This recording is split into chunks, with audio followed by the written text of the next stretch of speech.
மக்களே இன்னைக்கான live update என்னன்னு கேட்டீங்கன்னா, நம்ம அரோரா உள்ளுக்குள்ளார அழுதுட்டு இருக்கிறாங்க. என்ன ப்ரோ சொல்றீங்க அப்படின்னு கேட்குறீங்களா? ஆமாங்க, அது பெரிய ஃபைட்டு.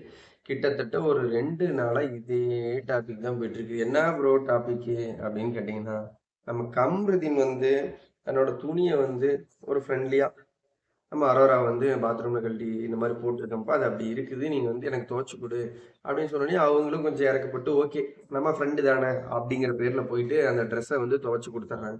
சரி ஓகே, துவைச்சு கொடுத்ததுனால என்ன ப்ரோ பிரச்சனை அப்படின்னு கேட்டிங்கன்னா, துவைச்சு கொடுத்ததுனால பிரச்சனை இல்லைங்க. நம்ம கமருதீன் வழக்கமா ஒரு லவ் ரொமான்ஸ் மாதிரி, அதாவது உன்னை நான் கல்யாணம் பண்ணிக்கலான்ட்டு இருக்கிறேன் அப்படிங்கிற மாதிரி ஒரு ஜஸ்ட் ஏதோ ஒரு வார்த்தையை விடுறாரு. அதை விட்டதுக்கு அப்புறம் இவங்க என்ன ஆகுறாங்க, ஐயோ என்ன இப்படி சொல்லிட்டா அப்படி இப்படின்ட்டு, சரி ஓகே எனக்கு ஒரு 2 நாள் டைம் கொடு, நான் யோசிக்கணும் அப்படி இப்படிங்கிற மாதிரி சொல்லிட்டாங்க. அத வந்து கம்முன்னு இருக்க மாட்டாம அரோரா ஆடின கேம் வேற லெவல். என்ன ப்ரோ கேம் அப்படின்னு கேட்டீங்கன்னா, நம்ம ஆதிரை கிட்ட போயிட்டு, ஆதிரை ஆதிரை, நம்ம கம்ருதீன் வந்து என்னை வந்து ரீச் பண்ணிக்கிறதுக்கு ஒரு ஐடியா இருக்குது, உனக்கு அப்படி இருக்குதா அப்படிங்கிற மாதிரி ஏதோ ஒரு வார்த்தை சொல்றா அப்படின்னு ஆதிரை கிட்ட சொன்னோடனே, அவன் உன்கிட்ட மட்டும் இல்லடி, எல்லாத்துக்கிட்டையும் இந்த மாதிரிதான் சொல்லிட்டு இருக்கிறான் அப்படின்னு வந்து ஆதிரை சொல்ல, என்ன சொல்ற, அவன் என்கிட்ட மட்டும்தான் சொல்லுவான்னு நினைச்சனே அப்படின்னு அரோரா சொல்ல, இப்படியே இந்த பிரச்சனை மூண்டுட்டு போயிட்டு இருக்குது. இது வந்து கமருதனுக்கு தெரிய வருது. என்ன ரீசன் கேட்டீங்கன்னா, ரியல் லைஃப்ல கமருதீன் 1 2 பேர் சீரியல்ல கூட ஆக்ட் பண்ற ரோல் கிட்ட அந்த மாதிரி ஃப்ரெண்ட்லியா கேட்டிருப்பார் போல. அது அவரோட பர்சனல். அந்த விஷயத்துல வந்து அந்த பர்சனலை வெளியில சொல்லிட்டாங்கன்னு சொல்லிட்டு கமருதீன் வந்து வேற லெவல்லே, ஆதிரை நான் வந்து ஒரு 2.5 வருஷம் உங்க கூட ஒர்க் பண்ணேன் தான், அதுக்காக என்னோட பர்சனலை வந்து நீ வெளியில சொல்ற, பிக் பாஸ் ஹவுஸ்ல என்னுடைய பர்சனல் பேசுறதுக்கு நீ யாரு, உனக்கு என்ன தகுதி இருக்குது, உன்னை பத்தி எல்லாம் சொல்லிட்டான், நீ யார் யோகியோ அப்படி இப்படின்னு தாறு மாறான சண்டை போயிட்டு இருக்குது. ஆனா இந்த இடத்துல உள்ள பூந்து வளட்டி விட்டது யாருன்னு கேட்டீங்கன்னா அரோரா தான்.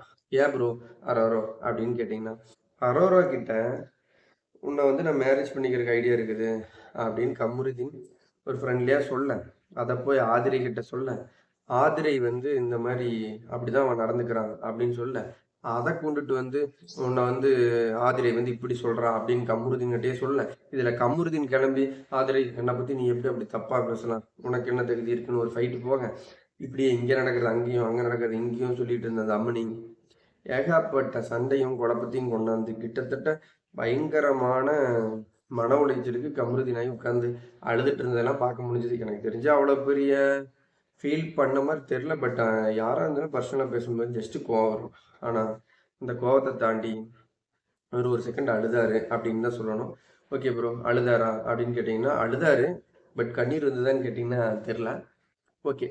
ஆனால் இந்த கதைக்கான பிள்ளையார் சொல்லி எங்கிருந்து ஆரம்பிச்சுன்னு கேட்டிங்கன்னா, அரோரா கிட்ட இருந்து. அரோரா கிட்ட கமருதீன் ஒன்று சொல்ல, அதை போய் அவங்க அங்கே சொல்ல. இதுக்கிடையில துஷார் உள்ள வந்து, ஆனால் கமருதீன் இன்னைக்கு ஒன்று நடந்தது லைவ்ல. கமருதீன் கிட்ட வந்து துஷார் இந்த மாதிரி அரோராவெல்லாம் கொஞ்சம் சரியில்லை பார்த்துக்கோ, ஆதிரி இந்த மாதிரிலாம் இப்படி பண்ணுறாங்க அப்படின்னு சொன்னோன்னே, இந்த துஷார் ஒரு வேலை பார்த்தாரு பாருங்க, வேற லெவல் வேலை. அரோரா பார்த்தா அதே வேலை. என்ன ப்ரோ வேலை? துஷார் கிட்ட போய், அரோரா அரோரா உங்ககிட்டலாம் வந்து பேசக்கூடாது, கவனமா இருக்கணும், அளவா இருக்கணும்னு கமருதீன் சொல்றாரு அப்படின்னு அங்க போய் போட்டு கொடுத்துட்டாரு. உடனே இந்த அரோரா, ஐயோ என்னை பத்தி இப்படியெல்லாம் தப்பா சொல்றானு அப்படி தப்பா சொல்றான்னு உட்காந்து அழுது சிம்பத்தி கிரியேட் பண்ணி, எல்லாமே உங்களுக்கு வேற லெவல் ஸ்ட்ராட்டஜிங்கிறது எங்களுக்கு தெரியும். சும்மா அழுது சீனா போட்டு ஆக்டர் போட்டு ஸ்கோர் பண்ணி நாமினேஷன் லிஸ்ட்ல இருந்து தப்பிச்சிடலாங்கன்னு பாக்குறாங்க. ஒன்னே ஒண்ணுதான் சொல்றேன் மக்களே, உங்களுக்கு ட்ரூ லோ ட்ரூ ரோல் யாருன்னு உங்களுக்கு தெரியும். வாய்க்குளத்து ட்ரூ ரோல் யாருன்னு பார்த்து அவங்கள உள்ள வச்சுக்கிட்டு, யாரெல்லாம் ஃபேக்கா பிக் பாஸ் ஹவுஸ்ல நடிச்சிட்டு இருக்கிறாங்களோ அவங்கள நீங்களே போட்டு போட்டு தூக்கி விட்டுருங்க, எவிக்ட் அப்படிங்கிற பேர்ல. ஆமா, இன்னைக்கு கமருதீன் ஒரு நாடகம் ஆடுறாரு, அரோரா ஒரு நாடகம் ஆடுறாங்க, துஷார் இடையில அவங்க தூது போறாரு, ஆதிரைக்கும் கமருதீனுக்கு சண்டை, இப்படி உழப்பல்ல தான் போயிட்டு இருக்கு. பட் எதுக்காக உள்ள வந்தோமோ அந்த வேலையை இவங்க எல்லாம் செய்ய மறக்கறாங்க. அதுக்கான பனிஷ்மெண்ட் கொடுக்குற நேரம் இன்னைக்கு நாமினேஷன்.